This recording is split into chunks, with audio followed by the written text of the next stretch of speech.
ನಮಸ್ತೆ ವಿದ್ಯಾರ್ಥಿಗಳೇ, ಈ ಧರ್ಮಸಾರಥಿ ಪಾಠವನ್ನು ಮತ್ತೆ ಮುಂದಿನ ಭಾಗವನ್ನು ನೋಡೋಣ. ಇಲ್ಲಿವರೆಗೆ ನೋಡಿರತಕ್ಕಂಥದ್ದು ಗಾಂಧೀಜಿ ರಾಟೆಗೆ ಯಾವ ರೀತಿಯ ಮಹತ್ವವನ್ನು ಕೊಟ್ಟಿದ್ದರು ಹಾಗೂ ದೀನ ದಲಿತರ ಬದುಕು ಆರ್ಥಿಕ ಸ್ವಾವಲಂಬನೆಯತ್ತ ಸಾಗಬೇಕಾದರೆ ನಮಗೆ ಈ ರಾಟೆ ಯಾವ ರೀತಿಯ ಮಹತ್ವದ ಪಾತ್ರವನ್ನು ವಹಿಸಿತ್ತು, ಮುಂದೆ ಅದು ಆ ಕನಸು ಮತ್ತೆ ನನಸಾದೀತೆ ಅನ್ನತಕ್ಕಂಥ ಪ್ರಶ್ನೆಯೊಂದಿಗೆ ಈ ಪಾಠ ಸಾಗಿ ಬಂದಿತ್ತು. ಈಗ ಮತ್ತೆ ಅವರು ಹೇಳುವ ಹಾಗೆ ದೀನ ದಲಿತರ ಬದುಕು ಆರ್ಥಿಕವಾಗಿ ಮುನ್ನಡೆಯಬೇಕಾದರೆ ಅವರಿಗೆ ಇದು ರಾಟೆಯಿಂದಲೇ ಮಾತ್ರ ಸಾಧ್ಯ ಅನ್ನತಕ್ಕಂಥ ಮಾತನ್ನು ಗಾಂಧೀಜಿಯವರು ಹೇಳಿದ್ದನ್ನು ನಾವು ನೋಡ್ತಾ ಇದ್ವಿ. ಆದರೂ ಕೂಡ ಯಂತ್ರಗಳು ನಮ್ಮ ಬದುಕಿಗೆ ಅವಶ್ಯಕತೆ ಇದೆ. ಆದರೆ ಮನುಷ್ಯನು ತನ್ನ ಶ್ರಮವನ್ನು ವಹಿಸಿ ಕೆಲಸ ಮಾಡತಕ್ಕಂಥ ಕೆಲಸವನ್ನು ಬದಿಗಿಟ್ಟು ಮನುಷ್ಯನ ಕೆಲಸವನ್ನು ಯಂತ್ರವೇ ಮಾಡೋದನ್ನು ಗಾಂಧೀಜಿ ಸುತ್ತಾರ ಒಪ್ತಿರಲಿಲ್ಲ ಅನ್ನತಕ್ಕಂಥ ಮಾತನ್ನು ಕೂಡ ನಾವು ನೋಡಿದ್ದೀವಿ. ಆದರೆ ದಿನ ದಿನಕ್ಕೆ ಯಂತ್ರ ನಮ್ಮನ್ನು ಸೆಳೀತಾ ಇದೆ. ನಮ್ಮ ಅನುಕೂಲಕ್ಕಾಗಿ ಹೊಸ ಹೊಸ ಯಂತ್ರ ಬರುತ್ತಲೇ ಇದೆ. ಈ ಪ್ರಭಾವವನ್ನು ನಿಲ್ಲಿಸಲು ಸಾಧ್ಯವೇ ಅನ್ನತಕ್ಕಂಥ ಪ್ರಶ್ನೆ ಮತ್ತೆ ಇಲ್ಲಿ ಮೂಡಿ ಬರುವಂಥದ್ದು. ಎಲ್ಲರೂ ಜಾಣರಾಗಿ ಉಣ್ಣುತ್ತಿರಲು ನಾವು ಮಾತ್ರ ಉಪವಾಸ ಬಿಡಬೇಕೆ ಈ ದರ್ಬಾರಿನಲ್ಲಿ? ಈ ಉಪವಾಸ ಯಾವ ದೇವರಿಗೆ ಪ್ರೀತಿ? ಗಾಂಧೀಜಿಗೆ ಈ ದಾಳಿ ನಿಲ್ಲಿಸಲು ಅಸಾಧ್ಯವೆನಿಸಿಲ್ಲ. ಅದಕ್ಕೆ ಹಿಂದೂಸ್ತಾನಕ್ಕಿಂತ ಹೆಚ್ಚಿನ ಪುಣ್ಯಭೂಮಿ ಇಲ್ಲ. ಇಲ್ಲಿಯೂ ಆ ಹುಚ್ಚೊಳಗೆ ಅಡ್ಡ ಕಟ್ಟುವುದು ಆಗದೇ ಇದ್ದರೆ ಹಿಂದೂಸ್ತಾನವು ಅದರ ಹಿಂದೆ ಇಡೀ ಜಗತ್ತು ನಾಶವಾಗಿ ಹೋದಿತ್ತು.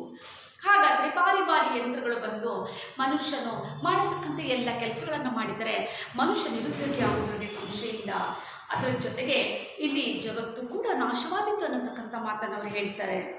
ಗಾಂಧೀಜಿಗೆ ನಿಷ್ಠೆಯ ಗುರಿ ಕೇವಲ ಕರ್ಮ ಸಾಕು, ಫಲದ ಗೋಜಿಗೆ ಹೋಗಲ್ಲ. ನಿನ್ನ ಕೆಲಸವನ್ನು ನೀನು ನಿಷ್ಠೆಯಿಂದ ಮಾಡು, ಅದರ ಫಲ ತನ್ನಿಂದ ತಾನಲ್ಲಿ ಬರುತ್ತೆ ಅನ್ನತಕ್ಕಂಥ ಮಾತನ್ನು ನಂಬಿದಂಥ ಗಾಂಧೀಜಿ ಕರ್ಮ ಮಾಡಿದರೆ ಸಾಕು, ಫಲದ ಗೋಜಿಗೆ ಅವರು ಹೋದವರಲ್ಲ. ಶ್ರದ್ಧೆಯಿಂದ ಮಾಡಿದ ಕಲ್ಯಾಣ ಕೃತಿ ಎಂದಿಗೂ ಬರಡಾಗಲಾರದು. ಇಂದಿಲ್ಲ ನಾಳೆ ಫಲಿಸಿಯೇ ತಿರಬೇಕು.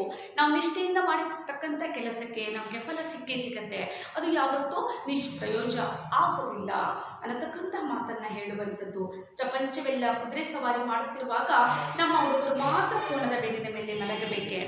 ಈ ಒಂದು ಪ್ರಪಂಚ ಕುದುರೆಯ ಒಂದು ವೇಗದಂತೆ ಕುದುರೆ ಓಟದ ಹಾಗೆ ಓಡ್ತಿರುವಾಗ ನಮ್ಮ ಹುಡುಗರು ಮಾತ್ರ ಯಾಕೆ ನಿಧಾನಗತಿಯ ಜೀವನವನ್ನು ಮಾಡಬೇಕು? ಯಂತ್ರ ಯುಗದಲ್ಲಿ ಕಾದಿಯ ಮಾತು ನಮ್ಮ ಸುತ್ತ ನಾವೇ ಲಕ್ಷ್ಮಣಗೆರೆ ಎಳೆದಂತಾಗದೆ.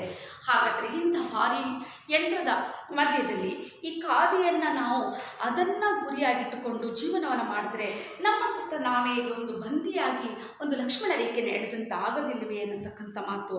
ಎಣ್ಣೆ ಬಂದಾಗ ಕಣ್ಣು ಮುಚ್ಚುವ ಆಟ ಇದು. ಎಲ್ಲೋ ನಾಗಾಲೋಟದಿಂದ ಪ್ರಪಂಚ ಓಡುತ್ತಿರುವಂಥ ಸಂದರ್ಭದಲ್ಲಿ ನಾವು ಮಾತ್ರ ಕಣ್ಣು ಮುಚ್ಚಿ ಕೂತ್ಕೊಳ್ಳುವಂತಹ ಒಂದು ಪರಿಸ್ಥಿತಿ. ಹೀಗೆ ನಮ್ಮಲ್ಲಿ ಅನೇಕರಿಗೆ ಅನುಮಾನ ಇದೆ.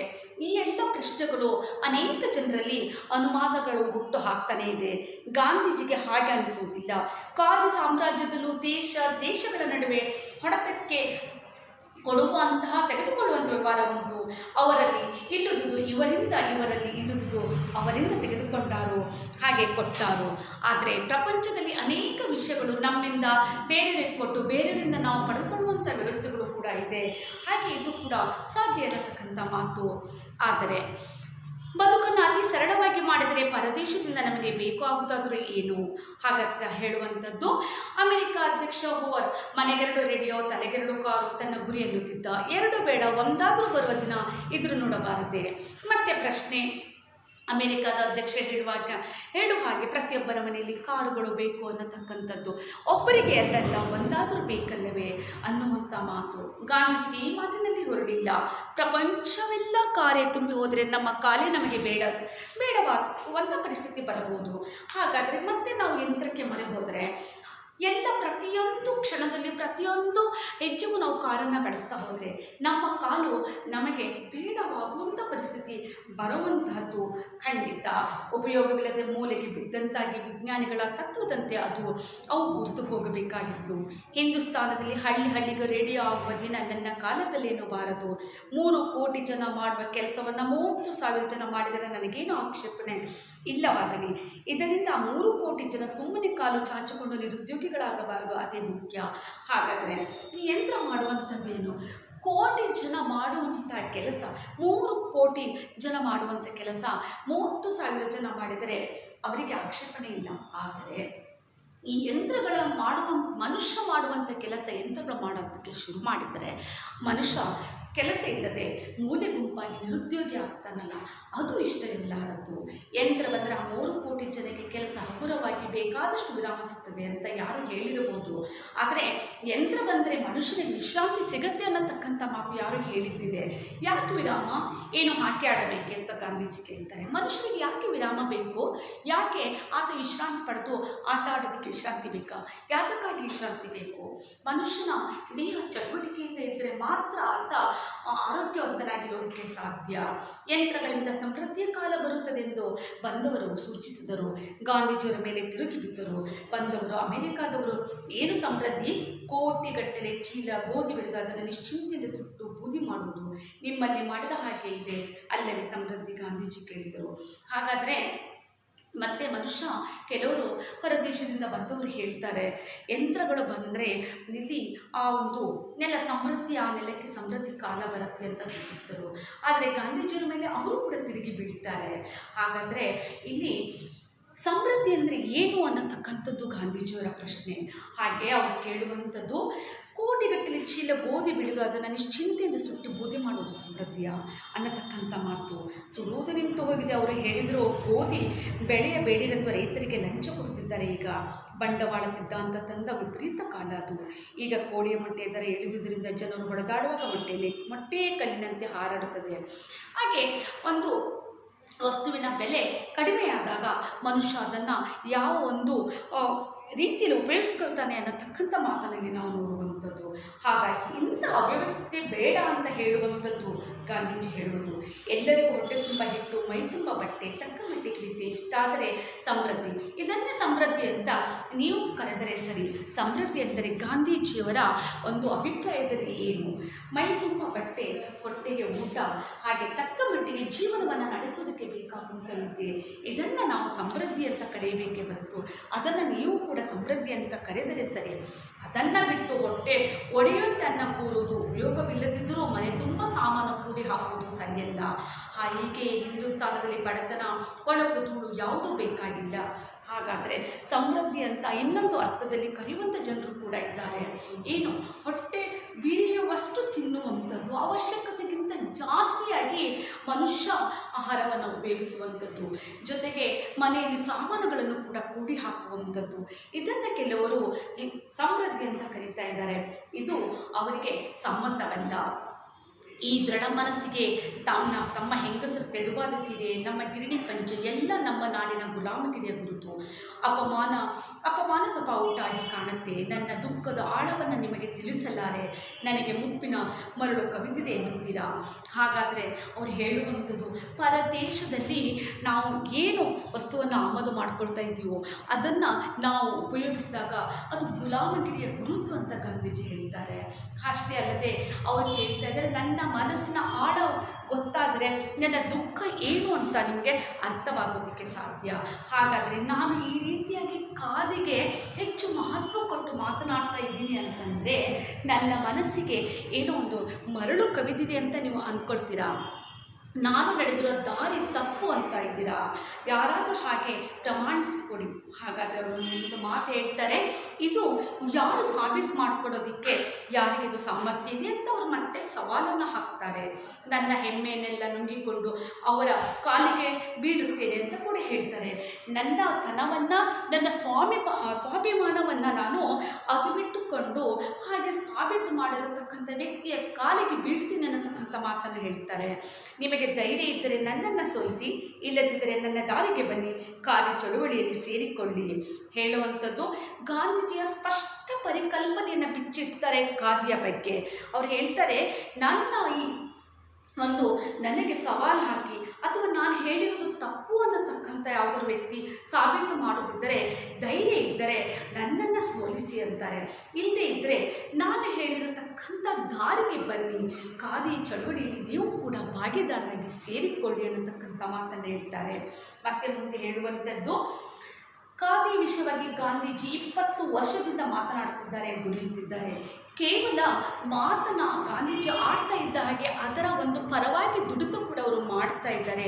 ನಾನು ಇಲ್ಲಿಗೆ ಬಂದಿರುವುದು ಖಾದಿ ಮಾರಲಿಕ್ಕೆ, ಖಾದಿಗಾಗಿ ಭಿಕ್ಷೆ ಬಿಡಲಿಕ್ಕೆ ಅಂತ ಮನಸ್ಸನ್ನು ಬಿಚ್ಚಿ ಹೇಳುವಂಥದ್ದು. ಹಾಗಾಗಿ ನಾನು ಇಲ್ಲಿ ಪ್ರತಿಯೊಂದು ಕಡೆಯಲ್ಲೂ ಹೋದಾಗ ಈ ಮಾತನ್ನು ಹೇಳ್ತಾರೆ, ನಾನು ಬಂದಿರೋದು ಖಾದಿ ಮಾರೋದಕ್ಕಾಗಿ, ಖಾದಿಗಾಗಿ ನೀವು ಖಾದಿಯನ್ನು ಉಪಯೋಗಿಸಿ ಅಂತ ಹೇಳುವುದಕ್ಕಾಗಿ, ಜೊತೆಗೆ ಅದರ ಒಂದು ಪರವಾಗಿ ಭಿಕ್ಷೆಯನ್ನು ಬಿಡಲಿಕ್ಕೆ ಬಂದಿದ್ದೇನೆ ಅನ್ನತಕ್ಕಂಥ ಮಾತನ್ನು ಮನಸ್ಸು ಬಿಚ್ಚಿ ಅವರು ಹೇಳುವಂಥದ್ದು. ಒಂದು ಕಡೆ ಖಾದಿ ಭಂಡಾರ ಪ್ರಾರಂಭಿಸಬೇಕಾಗಿತ್ತು, ಗಾಂಧೀಜಿ ಅದಕ್ಕಾಗಿ ಹೋಗ್ತಾರೆ. ಬಂದವರೇ ಏನು ಮಾಡ್ತಾರೆ, ಆ ಒಂದು ಗಜಕಡ್ಡಿ ಅದನ್ನು ತೆಗೆದು ಕತ್ತರಿ ಲೆಕ್ಕದ ಪುಸ್ತಕ ಮುಂದಿಟ್ಟುಕೊಂಡು ಮಾರಲಿಕ್ಕೆ ಕೂತು ಬಿಡುತ್ತಾರೆ. ಖಾದಿ ಭಂಡಾರದ ಒಂದು ಆರಂಭವನ್ನು ಮಾಡೋದಕ್ಕೆ ಹೋಗಿದ್ದಾರೆ. ಹಾಗೆ ಅಲ್ಲಿ ಅವರು ಆ ಲೆಕ್ಕದ ಪುಸ್ತಕ ಮುಂದಿಟ್ಟುಕೊಂಡು ಖಾದಿಯನ್ನು ಮಾರೋದಕ್ಕೆ ಕೂತು ಬಿಡ್ತಾರೆ. ಅಲ್ಲಿ ಯಾವುದೇ ಭಾಷಣವಿಲ್ಲ, ಸಂಭಾಷಣೆ ಇಲ್ಲ. ಹೋಗಿ ಅಲ್ಲಿ ಮಾಮೂಲಾಗಿ ಎಲ್ಲ ಕಡೆಯಲ್ಲಿ ಹೋದಲ್ಲಿ ಭಾಷಣ ಇರುತ್ತೆ, ಮಾತು ಇರುತ್ತೆ. ಆದರೆ ಗಾಂಧೀಜಿ ಯಾವ ಮಾತಿಗೂ ಅಲ್ಲಿ ಎಡೆ ಕೊಟ್ಟಿಲ್ಲ, ಯಾವ ಸಂಭಾಷಣೆಯನ್ನು ಕೂಡ ಮಾಡಿಲ್ಲ, ಭಾಷಣವನ್ನು ಕೂಡ ಮಾಡಿಲ್ಲ. ನೇರವಾಗಿ ಹೋಗಿ ಖಾದಿಯನ್ನು ಮಾರೋದಕ್ಕೆ ಕೂತ್ಕೊಳ್ತಾರೆ. ಹಾಗೆ ಮುಂದಿನ ಊರಿಗೆ ಹೋದ ಮೇಲೆ ಅಲ್ಲಿ ಹೇಳ್ತಾರೆ, ಕೆಲಸವೇ ಮಾತು, ಅದಕ್ಕಾಗಿ ಅಲ್ಲಿ ನಾನು ಮಾತನಾಡಲಿಲ್ಲ. ಹಾಗಾದರೆ ಮನುಷ್ಯ ಮಾತನಾಡ್ತಾನೆ, ಆದರೆ ಕೆಲಸ ಮಾಡೋದು ತುಂಬ ಕಡಿಮೆ. ಹಾಗಾಗಿ ಹೇಳುವಂಥದ್ದು, ಯಾರು ಜಾಸ್ತಿಯಾಗಿ ಮಾತನಾಡ್ತಾರೋ ಅವರಿಂದ ಕೆಲಸ ಕಡಿಮೆ ಪ್ರಮಾಣದಲ್ಲಿ ಆಗತ್ತೆ ಅಂತ. ಹಾಗಾಗಿ ಇಲ್ಲಿ ಗಾಂಧೀಜಿ ಮುಂದಿನ ಒಂದು ಊರಿಗೆ ಹೋದಾಗ ಹೇಳ್ತಾರೆ, ನಾನು ಅಲ್ಲಿ ಯಾಕೆ ಕೆಲಸವೇ ಮಾತು, ನನ್ನ ಕೆಲಸವೇ ನನ್ನ ಮಾತನಾಡಬೇಕಾಗತ್ತೆ, ಅದಕ್ಕಾಗಿ ಇಲ್ಲಿ ನಾನು ಮಾತನಾಡಲಿಲ್ಲ ಅನ್ನತಕ್ಕಂಥ ಮಾತನ್ನು ಮುಂದಿನ ಊರಿಗೆ ಹೋದಾಗ ಹೇಳ್ತಾರೆ. ಹಾಗಾಗಿ ಮತ್ತೆ ಗಾಂಧೀಜಿ ಯಾರಾದರೂ ತಮ್ಮ ಹತ್ತಿರ ಹಸ್ತಾಕ್ಷರ ಕೇಳಿದರೆ, ಸರಿ ಖಾದಿ ಉಟ್ಕೊಂಡು ಬನ್ನಿ ಕೊಡ್ತೇನೆ ಅಂತ ಹೇಳಿ ಅಷ್ಟರ ಮಟ್ಟಿಗಾಗಿಯೂ ಕೂಡ ಅವರು ಖಾದಿಯನ್ನು ಅವರಿಗೆ ತೊಡಿಸ್ತಾರೆ. ಯಾರಾದರೂ ಹಸ್ತಾಕ್ಷರ ಕೇಳೋದಕ್ಕೆ ಬಂದರೆ, ನೀವು ಖಾದಿ ಧರಿಸಿ ಬಂದರೆ ಮಾತ್ರ ನಾನು ನನ್ನ ಹಸ್ತಾಕ್ಷರವನ್ನು ಕೊಡ್ತೀನಿ ಅನ್ನತಕ್ಕಂಥ ಮಾತನ್ನು ಗಾಂಧೀಜಿ ಹೇಳ್ತಾರೆ. ಅಷ್ಟೇ ಅಲ್ಲದೆ ಅಷ್ಟನ್ನೇ ಹೇಳಿಬಿಟ್ಟು ಅವರಿಗೆ ಖಾದಿನ ಉಡಿಸೇ ಬಿಡ್ತಿದ್ರು. ಎಷ್ಟೋ ಜನ ಶ್ರೀಮಂತರು ಅಧಿಕಾರಿಗಳ ಮನೆಯವರು ಗಾಂಧೀಜಿ ಬಳಿಗೆ ಬಂದಾಗ ಹಿಂದಿರುಗಿ ಹೋಗುವಂಥ ಸಂದರ್ಭದಲ್ಲಿ ಖಾದಿನ ಉಡಿಸೇ ಬಿಡ್ತಾ ಇದ್ರು. ಗಾಂಧೀಜಿಯನ್ನು ಭೇಟಿಯಾಗೋದಕ್ಕೆ ಅನೇಕ ಜನ ಶ್ರೀಮಂತ ವರ್ಗದ ಜನರು ಬರ್ತಾಯಿದ್ರು, ಅಧಿಕಾರಿಗಳು ಬರ್ತಾಯಿದ್ರು. ಹಾಗೆ ಅವರು ಇವರನ್ನು ಭೇಟಿಯಾಗಿ ಮತ್ತೆ ತಿರುಗಿ ಮನೆಗೆ ಹೋಗುವಂಥ ಸಂದರ್ಭದಲ್ಲಿ ಅವರು ಗಾಂಧೀಜಿ ಅವರನ್ನು ಹಾಗೆ ಬಿಡ್ತಿರಲಿಲ್ಲ, ಅವರನ್ನು ಖಾದಿಯ ಉಡಿಸಿಯೇ ಅವರಿಗೆ ಬಿಡ್ತಾ ಇದ್ರು. ಹಾಗಾದರೆ ಗಾಂಧೀಜಿಗೆ ಖಾದಿಯ ಬಟ್ಟೆ ಮೇಲಿರತಕ್ಕಂಥ ಅಪರಿಮಿತವಾದಂಥ ಪ್ರೀತಿ ಅಲ್ಲಿ ನಾವು ನೋಡೋದಕ್ಕೆ ಕಾಣುವಂಥದ್ದು. ಹಾಗೆ ಎಷ್ಟೋ ಜನ ಹೋದ ಕಡೆ ಗಾಂಧೀಜಿ ಖಾದಿಯ ಬಗ್ಗೆ ಹಠ ಹಿಡಿದು ಸಾಧಿಸ್ತಾರೆ. ಗಾಂಧೀಜಿ ಕೆಲವೊಂದು ಕಡೆಯಲ್ಲಿ ಖಾದಿಯನ್ನು ಉಪಯೋಗಿಸೋದಕ್ಕೆ ಹಠ ತೊಟ್ಟು ಅದನ್ನು ಸಾಧಿಸಿದ್ದಾರೆ. ಹಠ ಹಿಡಿದು ಖಾದಿಯನ್ನು ಉಪಯೋಗಿಸುವಂತೆ ಪ್ರೇರೇಪಿಸಿದ್ದಾರೆ. ಹಾಗೆಯೇ ಮತ್ತೆ ಮೆತ್ತಗೆ ಖಾದಿ ಚೀಲ ತೊಡಿಸಿದ್ದರೆ ಕೂತ ಕಡೆ ಅದನ್ನು ಹರಿದು ಒಳಗಿನ ಮೆತ್ತೆ ಖಾದಿ ಹೌದೋ ಅಲ್ಲವಂತ ಪರೀಕ್ಷಿಸಿ ಕೂಡ ನೋಡಿದ್ದುಂಟು. ಬೇರೆ ಬೇರೆ ಥರಗಳಲ್ಲಿ ಅದನ್ನು ನೆಡುತ್ತಾ ಬಂದಿದ್ದಾರೆ. ಹಾಗೆ ಕೆಲವೊಂದು ಕಡೆಯಲ್ಲಿ ಎಲ್ಲೋ ಒಂದು ಕಡೆಯಲ್ಲಿ ಹೋದಾಗ ಮೆತ್ತನೆ ಹಾಸಿಗೆಯನ್ನು ಹಾಸಿ ಕೂಡೋದಕ್ಕೆ ಹೇಳಿದಾಗ ಮೇಲೆ ಖಾದಿ ಬಟ್ಟೆ ಇರುತ್ತೆ, ಆದರೆ ಆ ಒಂದು ಹಾಸಿಗೆ ಒಳಗಡೆ ಇರತಕ್ಕಂಥ ಬಟ್ಟೆ ಯಾವುದು ಅನ್ನೋದನ್ನು ಪರೀಕ್ಷೆ ಮಾಡೋದಕ್ಕೆ ಗಾಂಧೀಜಿ ಏನು ಮಾಡ್ತಾಯಿದ್ರು, ಅದನ್ನು ಹರಿದು ಒಳಗಡೆ ಇರತಕ್ಕಂಥ ಬಟ್ಟೆ ಯಾವುದು ಅಂತ ಪರೀಕ್ಷೆ ಮಾಡ್ತಾಯಿದ್ರು. ಹಾಗೆ ಗಾಂಧೀಜಿ ಬೇರೆ ಬೇರೆ ಆಯಾಮಗಳಲ್ಲಿ ಹೋದ ಕಡೆ ಬಂದ ಕಡೆಯಲ್ಲೆಲ್ಲ ತಾವು ಖಾದಿಯನ್ನು ಉಪಯೋಗಿಸುವುದರ ಜೊತೆಗೆ ಮನುಷ್ಯರಿಗೆ ಅದನ್ನು ಉಪಯೋಗಿಸುವಂಥ ಪ್ರೇರೇಪಣೆಯನ್ನು ನೀಡುವಂತಹ ಒಂದು ಸನ್ನಿವೇಶಗಳನ್ನು ಕೂಡ ನಾವು ನೋಡ್ತಾ ಇದ್ದೀವಿ. ಹಾಗೆ ಮತ್ತೆ ಹೇಳುವಂಥದ್ದು, ಇಷ್ಟಾದರೂ ಈ ಖಾದಿಯ ಮಾತು ಸಾಕು ಮಾಡಬಾರ್ದೆ. ಇಷ್ಟೊಂದು ಪ್ರಾರಂಭದಿಂದಲೂ ಖಾದಿಯ ಬಗ್ಗೆ ಹೇಳ್ತಾ ಬಂದಿರತಕ್ಕಂಥ ವಿಚಾರವನ್ನು ನಾವು ನೋಡ್ತಾ ಇದ್ದೀವಿ. ಇಷ್ಟಾದರೂ ಸಾಕಾಗಿಲ್ವಾ? ಈ ಮಾತನ್ನು ಇಲ್ಲೇ ನಿಲ್ಲಿಸಬಾರ್ದಾ? ಏಕೆ ಈ ಗಂಟಲು ನೋವು ಎಂದವರಿದ್ದಾರೆ, ಅವರಿಗೆ ಇದೆಲ್ಲ ಭ್ರಾಂತಿಯಾಗಿ ಕಂಡಿದೆ. ಗಾಂಧೀಜಿಗೆ ಅದು ಸಾಧ್ಯವೇ? ಸಾವಿನ ದವಡೆಯೊಳಗೆ ಸಿಕ್ಕಿದಾಗಲೂ ಪ್ರಹ್ಲಾದ ಹರಿಯ ನಾಮ ಬಿಟ್ಟನೆ, ನನ್ನ ಇಷ್ಟ ಮಂತ್ರವನ್ನು ನಾನು ಬಿಡಲೆ. ಹಾಗಾದರೆ ಇಷ್ಟೊಂದು ಅವ್ಯಾಹತವಾಗಿ ಇಷ್ಟೊಂದು ವರ್ಷಗಳವರೆಗೆ ನೀವು ಖಾದಿಯ ಮಂತ್ರವನ್ನು ಹೇಳ್ತಾ ಬಂದಿದ್ದಾರೆ, ಆದರೆ ನಿಮಗೆ ಇದರಿಂದ ಬೇಜಾರಾಗಿಲ್ವಾ? ಗಂಟಲು ನೋವು ಬಂದಿಲ್ವಾ ಅಂತ ಕೆಲವರು ಕೇಳಿದ್ದುಂಟು. ಆದರೆ ಗಾಂಧೀಜಿಗೆ ಅದು ಮಾತ್ರ ಸಾಧ್ಯ ಇಲ್ಲ. ಅದು ನಿತ್ಯ ಜೀವನದ ಮಂತ್ರವಾಗಿತ್ತು ಖಾದಿ. ಹಾಗೆ ಮತ್ತೆ ಒಂದು ಉದಾಹರಣೆಯನ್ನು ಕೊಡ್ತಾರೆ ಅಲ್ಲಿ. ಪ್ರಹ್ಲಾದನಿಗೆ ಹರಿಭಕ್ತನಾದಂಥ ಪ್ರಹ್ಲಾದ ತಂದೆಯ ಕೋಪಕ್ಕೆ ಗುರಿಯಾಗಿ ಅನೇಕ ಸವಾಲುಗಳನ್ನು ಎದುರಿಸ್ತಾನೆ. ಆದರೆ ಆತ ಪ್ರತಿಯೊಂದು ಸವಾಲನ್ನು ಎದುರಿಸುವಾಗಲೂ ಹರಿನಾಮ ಮಂತ್ರವನ್ನು ಆತ ಜಪಿಸೋದು ಬಿಟ್ಟಿಲ್ಲ. ಹಾಗಾಗಿ ಈ ಗಾಂಧೀಜಿಯವರು ಕೂಡ ಹೇಳುವಂಥದ್ದು, ಪ್ರಹ್ಲಾದ ಹೇಗೆ ಹರಿನಾಮವನ್ನು ಕೊನೆಯವರೆಗೂ ಜಪಿಸ್ತಲೇ ಇದ್ದ, ಹಾಗೆ ನನ್ನ ಇಷ್ಟ ಮಂತ್ರವನ್ನು ನಾನು ಬಿಡೋದಕ್ಕೆ ಸಾಧ್ಯ ಇಲ್ಲ. ಅದು ಯಾವುದೋ ಕಾವ್ಯ ಮಂತ್ರ. ಪ್ರಹ್ಲಾದನಿಗೆ ಬಂದ ಬಾಧೆ ನನಗೆ ಯಾವುದು ಇಲ್ಲವಲ್ಲ, ನನ್ನ ಒಲವಿನ ದೇಶದ ಗೋಡು ನನಗೆ ಉಸಿರುತ್ತಿರುವ ಈ ಒಂದೇ ಮಂತ್ರವನ್ನು ನಾನು ಬಿಟ್ಟು ಬಿಡಲೆ. ಹಾಗಾದರೆ ಪ್ರಹ್ಲಾದನಿಗೆ ಬಂದಂಥ ಸಮಸ್ಯೆ ಏನೂ ಇಲ್ಲ ನನಗೆ. ಆದರೆ ದೇಶದ ಉನ್ನತಿಯೆಡೆಗೆ ಕೊಂಡೊಯ್ಯುವಂತಹ ಖಾದಿಯ ಮಂತ್ರವನ್ನು ನಾನು ಬಿಟ್ಟು ಬಿಡಲೆ. ನಾಡು ನಿರುದ್ಯೋಗದಲ್ಲಿ ಮುಳುಗಿದೆ. ಈಗ ನಮ್ಮ ನಾಡು ಏನಾಗಿದೆ? ನಿರುದ್ಯೋಗದಲ್ಲಿ ಮುಳುಗಿ ಹೋಗಿದೆ. ಈ ಸೋಮಾರಿತನ ನಾಡಿನ ಜೀವಾಳವನ್ನೇ ಕೊರೆಯುತ್ತಾ ಇದೆ. ಹಾಗೆ ಮನುಷ್ಯ ಬಾರಿ ಯಂತ್ರಗಳಲ್ಲಿ ಬಂದಾಗ ಮನುಷ್ಯ ಏನಾಗಿದ್ದಾನೆ? ನಿರುದ್ಯೋಗಿಯಾಗಿದ್ದಾನೆ, ಜೊತೆಗೆ ಸೋಮಾರಿತನವನ್ನು ಕೂಡ ಬೆಳೆಸ್ಕೊಂಡಿದ್ದಾನೆ.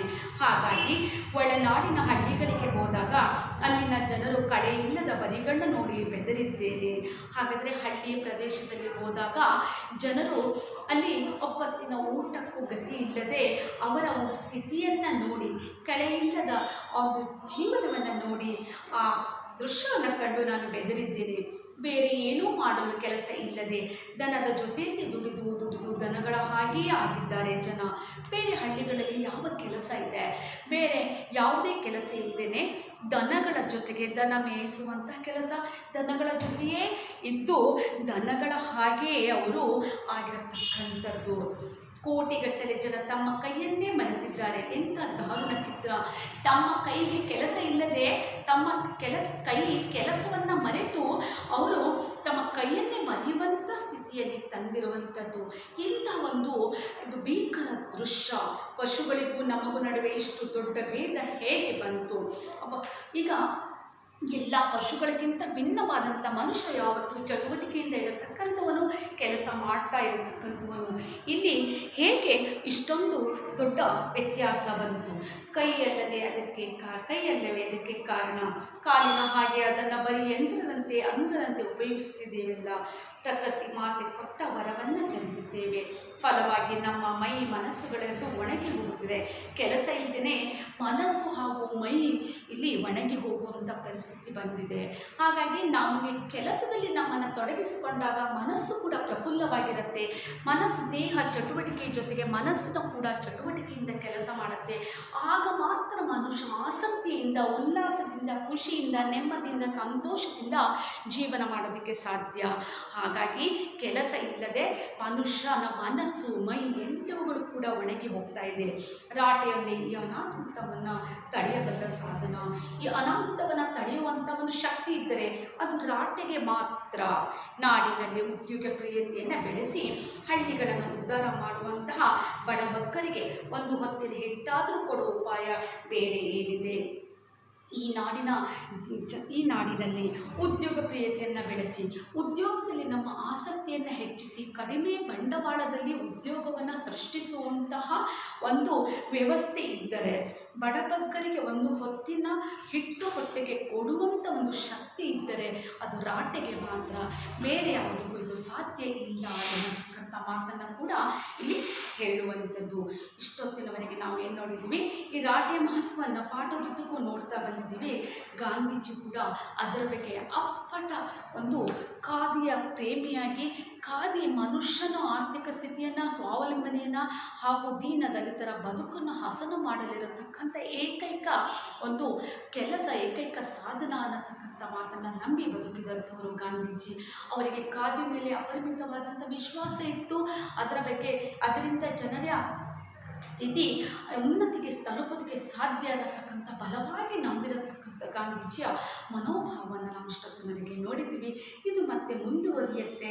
ಅದರಷ್ಟುವರೆಗೆ ಮುಂದೆ ಇದನ್ನು ನೋಡುವವರೆಗೆ ನಾವು ಇಲ್ಲಿ ನಮ್ಮ ಈ ತರಗತಿಯನ್ನು ಇಲ್ಲಿಗೆ ಮುಗಿಸೋಣ.